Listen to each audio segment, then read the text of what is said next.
Whether you're a suburban athlete or an Olympic champion, you've got to work hard to get results. We've put over 15 years' experience into developing Active Man, combining vitamins, minerals and proteins. Active Man helps provide you with the nutrients you need to optimize performance and assist recovery. Discover the Active Man range, now available. Active Man, power up. Welcome to this week's YouTube video / Power Progress podcast. And what I thought I'd do this week is to give you a bit of an insight exactly what I've been doing with my nutrition. That's what I'm going to really hound in this week. I will cover a little bit about exercise, but what I must say is I've decided over these last, this be week 5, to shred down for my next challenge, and as I'm doing a show, which I won't be revealing on this video, but what I've kind of been doing, just to give you a bit of a background, is since last year, around about December was my last fitness show, I've literally been on a gaintain all year up to this point. And that means that I've kind of been managing my eating, still been working out, but I think the key, which I'll go into in a bit, is I've been tracking everything. And I'll go into a bit more detail about that once I've covered what I call the flexible lifestyle approach, which for myself, who's a busy adult, I've coached other people in the past, I do now, all about managing everything around obviously their lifestyle. They're very busy, so you really need to work things out for yourself. And there's lots of things out there which can really confuse you, but the most important thing is you need to make sure whatever you do, it's sustainable. But yeah, so just to go back, so I've done literally from a gaintain into a shred, and I've given myself 5 weeks with the shred to be on stage. But what I must say is my condition was pretty good. Literally off the back of the last show where I was sitting around about 68 kilograms, I've only went up as much as 75 kilograms and around about 10% body fat. So at that standpoint, I knew I could shift enough weight to be ready for a show. So I'll give myself 5 weeks, and let me go into that in a bit. But what I want to cover is this flexible diet approach. So if you listen to this and you're thinking, what is that? What exactly do you do in terms of having it more flexible in order to still keep yourself on track? So you may want to note this down, EMNRH. So they're the different letters. So you might want to write that by down the side of a page or put it on your phone, because this is a way how you can really remember. At one point I'll probably put a clever acronym with it, but for now these are the points. So there's 5 points total. So the first point is energy. What's key to this is making sure that your energy input and your output matter. They're the most important factors for weight loss, for maintaining, for weight gain. That is the most important factor. If you want to lose weight, you want to be burning more than what you're eating. Yeah, overall, that's key. So that's number 1. Obviously, when it comes to maintenance, you want to obviously have the same amount. So as in, what you're eating is the same amount as what you're burning. And if you want to gain weight, you want to be obviously having a surplus. You want to be eating more than what you're burning. So they're the general concept, but energy output is king for that. So all these other principles will not matter if you don't get that right for one of these 3 things.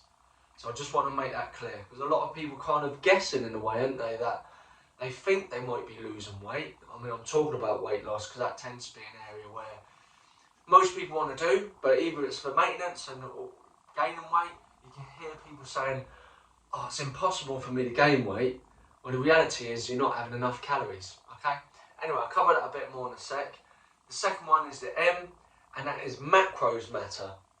So someone spoke to me and said, look, Nate, let's just say, for example, I didn't eat anything all day and I decided to have a really sort of processed type of meal in the evening. Would I lose weight? I mean, obviously he wasn't going to do that, but he just asked that question. I said, you will lose weight, definitely. The trouble is, it may not change your shape. So you might be like a round type of person, holding visceral fat due to lots of external factors. And if you go on a weight loss journey, You'll lose weight, but you'll still be the same shape, possibly. That's where the macronutrients come in, because that's what's going to sculpt the body. That's the likes of the protein, your fats, and your carbs.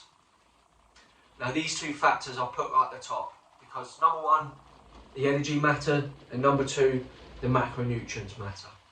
Not to mention the next point, which is your N, and that is nutritious food is important.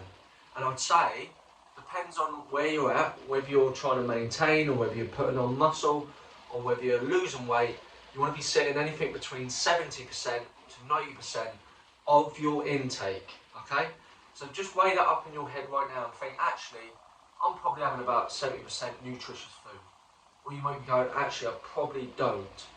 Right? So these are super important for health, as much as obviously your body not holding on to visceral fat and these other sources of fat. So again, that's another point to consider. Next one is the R, and that is routine. But more importantly, there's loads of plans out there. There's intermittent fasting, there's little and often, the GI, there's keto diet, there's lots of different ones. But just remember, what you're better off doing is to fit the plan what suits your routine, because you have to make it sustainable.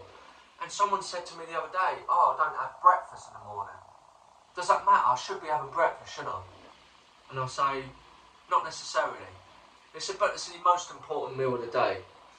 And my answer to that is, it's not breakfast the most important meal of the day, it's your first meal is the most important of the day, because that sets you up for the rest. So whether you choose to do intermittent fasting, which might go on that you have your first meal at 1 o'clock, or whether you're up first thing like I am, where I choose that I like having a decent breakfast in the morning, these things matter with your routine, because like I said, you won't sustain it. In the end, you'll give up with it. Especially a busy adult like myself, I know what works for me, and I've tried and tested all these different ones. I like to do like a fast day sometimes, or maybe a fast 2 days. If I'm going to do that, I do it on the days where I know I don't have to wake up crack of dawn and do loads of sort of moving around and hit class, what I intend to do, and have to have a lot of energy for other people. So if I'm going to do the intermittent fasting, I'll do it on the days where it's a bit more relaxed. But that's my choice. But you might be a businessman, and you might be on business through the day, and you wake up and you just don't have breakfast. You'd rather wait until later, and that's totally fine. It could be a hairdresser, you might be female hairdresser, just say, and you tend to find that you snack a lot. So therefore you can choose healthy snacks. But like I said, going back to what we've already discussed, you need an E, manage the energy, M, manage your macros, and N, make sure 70 to 90% nutritious food, and this one, routine, needs to work for you. And finally, H, hydration is key, yeah? If you're the type that don't drink any water or not much, it may be something you need to be conscious of.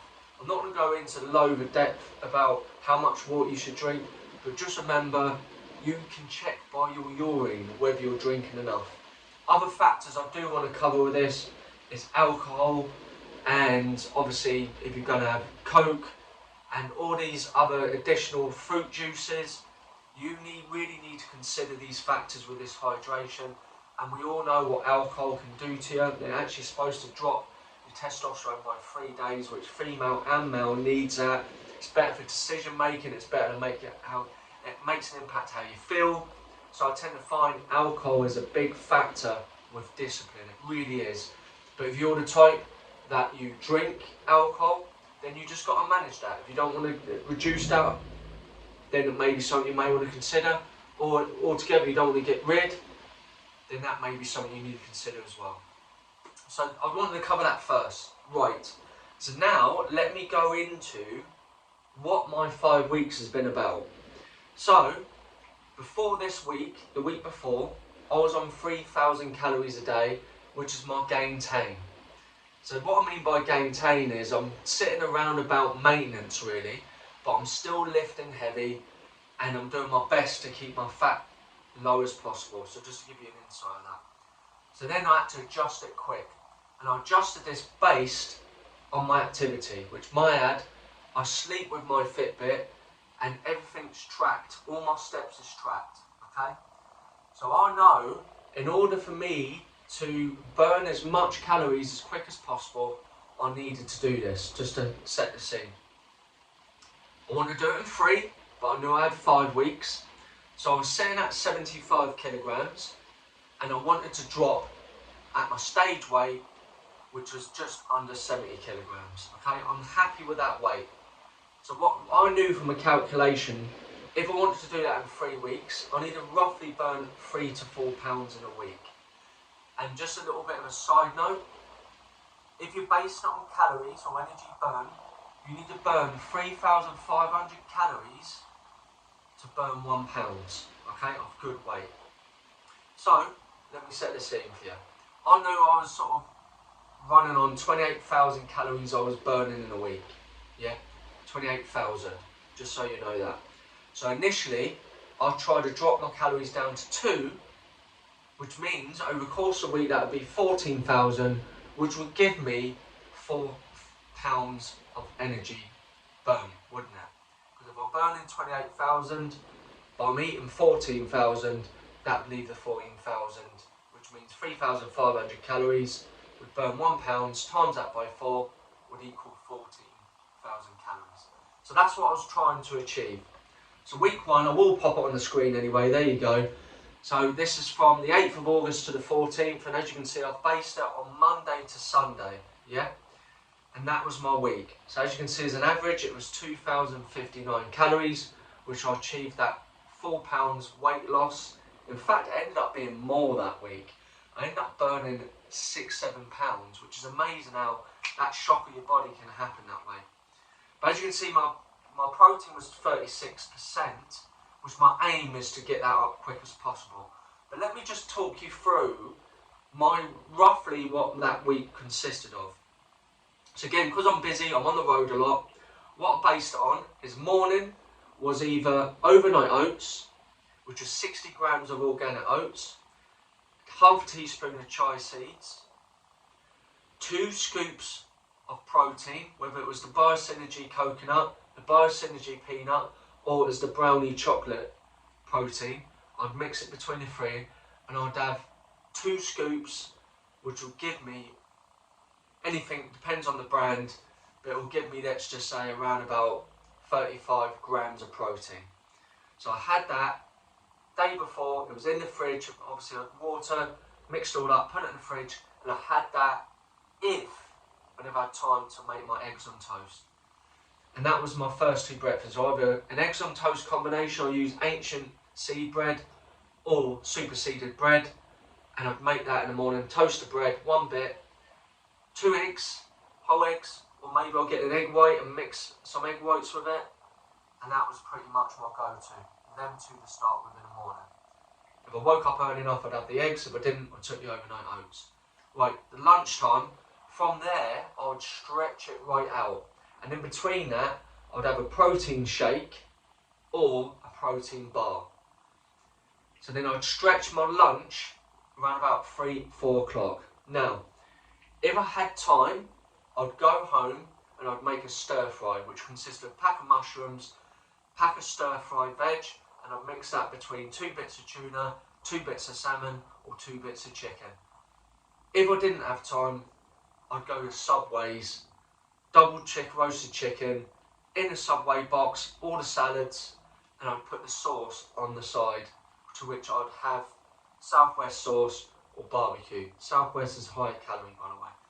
So that would be my strategy for the day, and in the evenings, Sarah and I pretty much have quite a healthy evening meal, but I was just conscious of making sure I kept the protein high, so I managed the carbs, and the carbs consist of either sweet potato, rice, it would be the French beans, lentil, barbecue beans, which they would be microwave based, so they're quick and easy, plenty of veg on my plate, and again it will be whatever, I'd range it between 3% mince, what I'd do with that, whether that be chili or bolognese or something like that, or I'd have fajitas, which is another option with lots of veg, have it with a wrap. It could be salmon root mash with broccoli and green beans. We even made a healthy Thai green curry with basa fillets, so I mixed it up in the evening and I found that really satisfying. and I'd have that around about 8 o'clock. Again, just to cover the evening meal, a lot of people say, yeah, but is it right to say that if you eat too late, it's not good for you? My answer to that, listen to your body. Your biofeedback will tell you, as in how your body responds after. If you have it and you're struggling to sleep, you feel overwhelmed, then it doesn't suit you. But for me, I could pretty much eat, I'll go to bed, sleep like a baby. But there's no links at all, there's enough studies to prove this, that it's going to aid in you keeping the weight or not going to lose enough weight. So I really want to cover that. So for me, I want to be satisfied before I go to sleep at night. Because otherwise, if I go to bed with an empty stomach, I'm not going to sleep. And we all know the importance of having a good sleep. So that works for me. And just to go over that again, morning, I'm up at 5:30 in the morning. So I'd have, as another side one, I'd have my apple cider vinegar, which is organic, comes with a mother. I'd have a tablespoon of lemon, fill it up with water, stir it, and I'll drink it. The alternative to that would be an apple cider gummy with the mother. So I'd want to cover that first. Then I'd down a pint of water. Then I'd have my meal. Go to work. The first one tends to be a class, so I'm doing it with them. So that's why I had to get that breakfast in. Then obviously I'll be back to back, all over the place, training clients everywhere. So whether it's in the gym or whether I'm on my app or whether I'm training at the other gym or I'm at people's homes. That's why I stretch the time, that's why I'm so on the go as well. That's where I'd have my shake or protein bar. 3-4 o'clock lunch, and then evening meal around about 8 o'clock because I don't finish work until 7:30. So that's my busy day what I tend to have. Right, so that was week 1. So that's from the 8th to the 14th. And again, I ate 2,059 and that was 14,000 calories I ate in a week. Let's go on to the week after. Right, so I'll pop up on the screen. Week after, as you can see, it's still around about 2,000 on average a day, but the proteins went up. So that's what I want to do, get the protein up. Now this week, my conscious response was that I wanted to make sure I had the eggs on toast more, rather than having the overnight oats, because the week before, I only had the eggs on toast twice. The other days, I just couldn't get up early enough, probably because, you know what, if I'm going to be honest, it wasn't important enough for me. Whereas this particular week, I really wanted to clean up my act a bit more. I want to come away a bit more from the protein shakes, you see. So therefore, out of this week, I managed to have my eggs on toast, egg whites was in. I think one of the days I had baked beans with it, which was lovely. I had that with one bit of toast. But I depleted out the overnight oats a bit more. I didn't have it as much. Okay, I think this particular week, I had them out of the course of the week. I only had overnight oats 3 times, which was much better than what it was a week before. So yeah, the lunches, again, it stayed the same. It was the salad. I think I managed to get home more for the stir fries, just because I got better at the stir fries, got quicker, more efficient at them. I mean, tuna, it takes you 6 minutes to make tuna. So that was the good thing. That was a really good, quick, easy meal if I wanted my stir fry. And again, the evening meals, I reduced down the carbs a little tiny bit more, but I still kept the dishes. We tend to have the same dishes every week, Sarah and I. We might mix it up a little bit. I think on one of the evenings it was we had lean burgers, what we had on one of them, which was really tasty. We used a 3% mince, so it's good. It's amazing how much you can become a bit of a food ninja with these ingredients, what you have, to make sure you can manipulate your macros and your calories. Side note as well, if I really felt like having something sweet, just say, if I was really desperate in the evening, I'd have the options hot chocolate, but it wouldn't be something I'd have every day, it'd be an aid. Same as through the day, if I felt like I wanted something, the odd Diet Coke, Coke Zero, whatever it is, I'd have just to carb that appetite if I needed to. So that's good, that was that week. That was probably the only adjustments that particular week. I have to say as well, on the Sunday I was still going out to have my roast dinners, but again, I'd have the gravy on the side and they would be getting leaner. I was being a bit more careful with the roast dinners, but I almost felt like a little bit of a get outside rather than having to make everything myself, which makes a big difference. It's almost like after it's about your brain, isn't it? It's about making sure it's satisfied. So that was that week. That was between the 15th and the 21st. as you can see, the protein went up, and I think the fat come down a little tiny bit more. So the week after, so this is the 22nd to the 28th. So this week, bear in mind it was my birthday on the 28th as well, which was really interesting. Protein went up to 41%, and this week I wanted to deplete out the overnight oats even more. So this week, I've got the overnight oats just once this particular week, and I was definitely having the stir fries a lot more at the house. Again, I just got so much better at it, that was all. And it would become more of an importance to get back. And it was amazing how I was juggling these things. I mean, one day I knew I had my client Luke at Sean's, which is quite near my house, and I knew I had a gap before it. So I come back, made the food, went and trained Luke, and come back and had my lunch. So I started becoming even more efficient at my time with making sure I got all these things in. The egg whites was coming in a bit more into play to keep the protein high. Started having the avocado in on the weekends actually, so I started having my scrambled egg and avocado and toast, which Sarah really enjoys that as well. But in terms of my birthday, which we saw that as Saturday, we knew we was going to a restaurant, Avika's, which is a really nice restaurant. It's sort of Asian, I suppose. And I already planned what I was going to have in the evening. And what I've done is I sacrificed my lunch and just made sure my protein was high. And the reason why I sacrificed the lunch, because if either of it was not quite as what I thought, at least I had a day to make it up. As it stood, it was a reasonable day. It was good. I had chicken skewers and I had the sweet potato fries, and we had these adamant beans to start. That's all I had. And I had a coffee afterwards, so that I kept it well on track anyway. And on the Sunday, we went for a nice walk at this area in Northumberland, and then we went to Alnwick for roast dinner. So we sort of had to think outside the box of ways to keep ourselves on track, because it was my birthday, so I wanted to feel like we're doing stuff for my birthday, but obviously it's super important, the shred, ready for the stage. But as you can see, that week it dropped the calories, which was intentional. I dropped it to 1,897 because I really wanted to push it.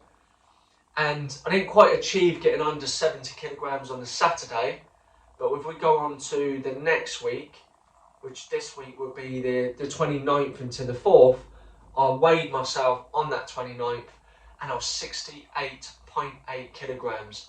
So I technically hit my show goal, what I wanted to achieve. So that was brilliant. I know I'm good on that weight on show day. If I drop a bit more, brilliant, it's fine. But I know as a relief, it's took me 3 weeks, which I kind of planned. But a little bit of a backtrack. And on that week 1 where I said I got down to, I lost 7 pounds, although the calculator said I should have lost 4. Well, here's what's interesting, how the body tries to, because it's about survival. So I went into homeostasis, what it tries to do. So it obviously slowed down my metabolism, because the following week, I only lost another 2 pounds. So if you think about it, week 1, I lost 7. Week 2, I lost 2, but then I should have lost on the calculation 8. So it still meant I was a bit above time because I lost 9 pounds in total. But then the week after, I only lost a couple more pounds. It was mad. It started keeping hold of it, although my calories dropped a bit more. So on the calculator, I should have dropped to 12, but I think I only lost around about an extra I think it might have even been 2 pounds maybe. I think I was only lost 11. So it's amazing. And then it's been sticking ever since. It's only lost a little bit. Although I still think what's been good is I feel like I feel replenished with the muscles. I've been sleeping better. So that's really good. So it's amazing how it works. But yeah, so that particular week, again, I've started depleting out the bars, so no more protein bars. The overnight oats is finished, I haven't been having that anymore. So they're the biggest changes on this particular week. Roasting on the Sunday went, I'm not having that anymore. So then it's gone to the week just gone, which the only difference being really, as you can see, I'm going to pop it on the screen, which is the 29th to the 4th, that's Sunday. So this Sunday shocked me because we went to Mount Maison. We had it planned before I started prepping for Sarah's friend's birthday. And when I put all the calories in for this tapas we had, couldn't believe it come to 933. So that particular day, you know what, I would have liked this week to be a bit lower, if I'm honest, but at least it went to 1,916 and my protein was still really high. So that was good. And even I just had to slum it with a little small salad, just to make sure I ate something with a bit of chicken. But that was really hard. The Sunday just gone was probably the biggest struggle. But I managed to achieve it and woke up, I think it was Monday just gone, and it dropped down a little bit under. So I think now I'm 69.5. So, but it's madness, isn't it? When I look at that calculator, overall, over them 4 weeks, the calculator shows I should have lost 16 pounds. But in effect, let's work that on my head. What would it have been? So instead, if I started at, I suppose it's still kind of there. So it's still kind of reached that point. So it's still pretty good, maybe a little bit behind. So, but it just shows that you're not going to lose exactly what the calculator says, but trust the process, because it will come off just like the calculator. So this is the most accurate thing in it. I know it's random how they've worked out to calculating calories was done in the lab, but it's the best we can go with at the moment, and it certainly does work. And obviously I'm not going to pop this week because I haven't lived this week, but this is week 5. And what I'm going to do, I've upped up my step count even more. So I'm doing more walking, upped up the step count, I'm doing step master and all that sort of stuff. And now there's no protein bars, no overnight oats. I've depleted out the milk now because I was having the odd skim milk cappuccino and I was having white coffee, but that's just went down to black coffee now. So no dairy now this week. So all the dairy's gone. There's no protein shakes, no protein bars. It's just purely this week.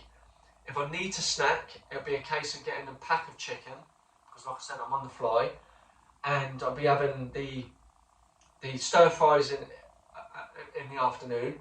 The only sauce I'm having is this pepper sauce, which basically I measure it in a tablespoon, and I just have one of them, and it's about 1 calorie.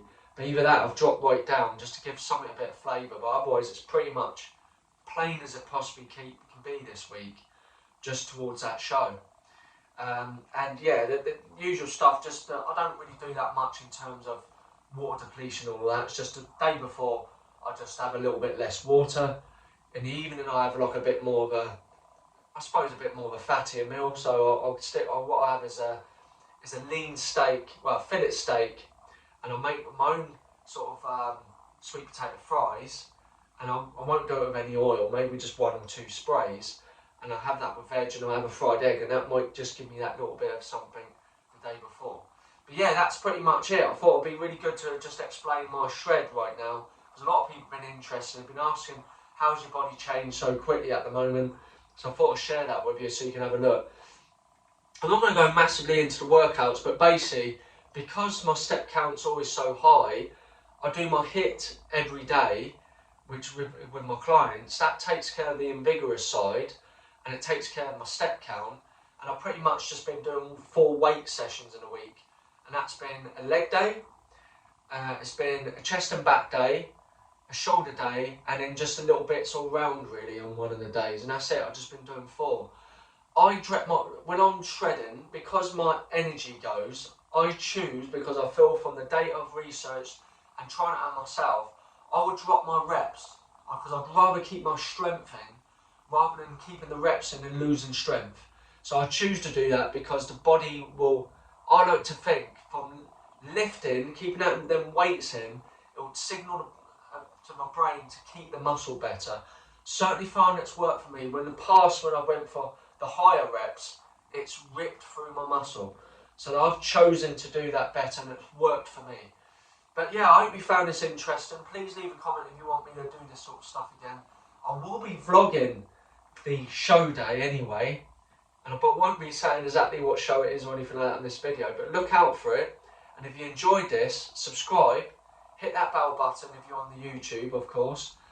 And obviously leave a like, leave comments. And if you're on the podcast, it'd be great for you to leave a feedback as well. Honestly, it's been great for you following me. I love getting your feedback. I love hearing what you'd like to speak, what sort of stuff you want me to speak about. So please leave comments where necessary. And you know what? I'll let you go. Thank you very much. Speak to you soon.